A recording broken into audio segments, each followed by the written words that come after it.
বিরিয়ানি শেষ হতেই সুবল কাকা এবং পাঁচুর শরীর হালকা হয়ে তারা হাওয়ায় ভাসতে লাগলেন। হ্যাঁ, ওরে বাবারে, কি হচ্ছে? আমরা তো উড়ে যাচ্ছি। আমিও উড়ছি। বিরিয়ানিতে নিশ্চয়ই কোনো মন্ত্র ছিল। আমরা আমরা কোথায় যাচ্ছি? বাঁচাও, বাঁচাও! ভাবলেন হয়তো তার কানে ভুল শুনছেন।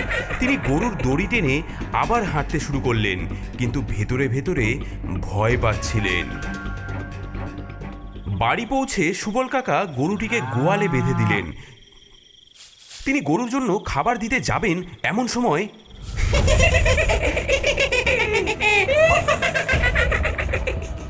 হ্যাঁ, আবার আবার সেই হাসি। আমি কি পাগল হয়ে যাচ্ছি? আরে ডালে আর একটু নুন টুন দাও না। আর একটু মশলাও বেশি করে দাও। আরে বাপরে, গরুর পেটে কারা রান্না করছে? এ কোন গরু কিনলাম আমি? ভোর হতেই সুবল কাকা ডাক্তারবাবুকে ডেকে আনলেন। আসেন আসেন ডাক্তারবাবু, এই দেখুন আমার নতুন গরু। এটার ভেতরে কিছু একটা আছে। রাতে পেট থেকে কথা বলছিল আর নাক দিয়ে ধোঁয়া বেরোচ্ছিল। কি যে বলেন সুবলদা, গরুর পেট থেকে কথা? আপনি বোধহয় বেশি ভাত খেয়ে স্বপ্ন দেখেছেন। না ডাক্তারবাবু, সত্যি বলছি, গরুর পেট থেকে হাসির আওয়াজ এসেছে। আচ্ছা আচ্ছা, দেখি দেখি তো একবার। এ কি, কে যেন ভেতরে কড়াইতে খুন্তি নাড়ছে। কে কে রে? কে আবার উঁকি মারছে? শান্তিতে রান্না করতেও দেবে না নাকি? হ্যাঁ, হ্যাঁ বাপরে, এ কি! আমি যাই সুবলদা। হরেন ডাক্তার এমন দৌড় দিলেন যে 5 মিনিটে গ্রামের শেষ প্রান্তে পৌঁছে গেলেন। কি সুবল কাকা, শুনলাম তোমার গরুর পেটে নাকি ভূত ঢুকেছে। দেখাও দেখাও, কোথায় সেই গরু? ওই যে গোয়ালে। তবে সাবধান বাবা। আমি শ্মশানের রাত কাটিয়েছি, ভূত টুতকে ভয় পাই না। এই যে গরু, তোর পেটে নাকি ভূত আছে। বেরিয়ে আয়, বেরিয়ে আয় দেখি। হ্যাঁ, ওরে ওরে ওরে ওরে বাবারে, এ দেখি সত্যি কাঁপছে। হঠাৎ গরুর নাক থেকে একটা বিরাট হাঁচির শব্দ হয়, আর সঙ্গে সঙ্গে নাক থেকে 2 প্লেট খাসির কাচ্চি বিরিয়ানি বেরিয়ে আসে। ও মা গো, গরুর নাক থেকে বিরিয়ানি! হ্যাঁ, ওরে বাবা, নাক থেকে আবার খাবার! বিরিয়ানির ভাপ আর সুগন্ধে সবাই বিহল হয়ে যায়। এমন সুন্দর বিরিয়ানি কেউ আগে কখনো দেখেনি। বাবা বাবা, ওরে বাপ রে, কি গন্ধ ছাড়ছে গো! আমার তো পেট একেবারে চাই চাই করছে। কিন্তু এটা খাওয়া কি ঠিক হবে? গরুর নাক থেকে বেরোনো বিরিয়ানি! কি যে বলো, গরুর দুধ খেতে পারো তো গরুর বিরিয়ানি খেতে সমস্যা কি?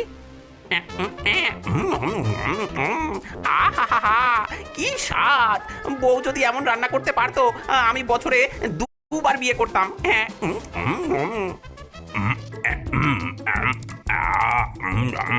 আহা, এ তো পুরো স্বর্গীয় স্বাদ। আমার শ্বশুর বাড়ির মাংসের ঝোলও এত ভালো ছিল না। আহা। বিরিয়ানি শেষ হতেই সুবল কাকা এবং পাঁচুর শরীর হালকা হয়ে তারা হাওয়ায় ভাসতে লাগলেন। হ্যাঁ, ওরে বাবারে, কি হচ্ছে? আমরা তো উড়ে যাচ্ছি। আমিও উড়ছি। বিরিয়ানিতে নিশ্চয়ই কোনো মন্ত্র ছিল। আমরা কোথায় যাচ্ছি? বাঁচাও, বাঁচাও, কেউ বাঁচাও! তারা ভাসতে ভাসতে সংকুচিত হয়ে সেই গরুর নাক দিয়ে এক অদ্ভুত জগতে প্রবেশ করলো। তারপর এক অদ্ভুত সুড়ঙ্গ দিয়ে গরুর পেটের ভেতরে ঢুকে পড়ল।